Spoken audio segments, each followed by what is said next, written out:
Quelles perspectives? Quelles vont être les prochaines étapes dans le dossier du Sahara marocain suite à ce rapport du secrétaire général de l'ONU? Écoutons l'analyse de Zakaria Boudahab.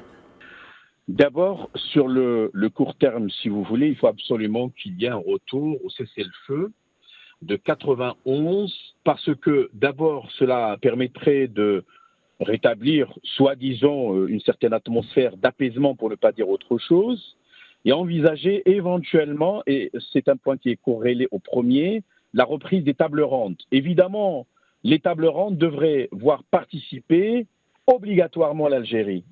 D'abord, au regard de son implication historique dans le conflit. Deuxièmement, au niveau même de sa responsabilité juridique en termes de gestion des comptes de Tindouf. Et puis, troisièmement, en raison des blocages diplomatiques que l'Algérie n'a cesse de dresser malheureusement depuis que, par exemple, James Baker en 2001 avait proposé la solution de l'autonomie en premier lieu, on s'en souvient, en 2001, et ça a été acté par beaucoup de capitales mondiales, y compris Paris par exemple.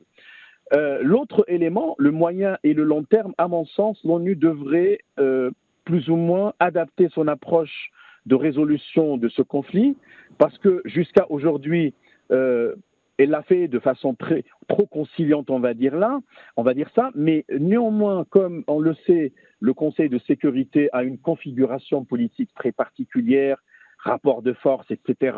On peut par exemple probablement s'attendre à des abstentions, etc.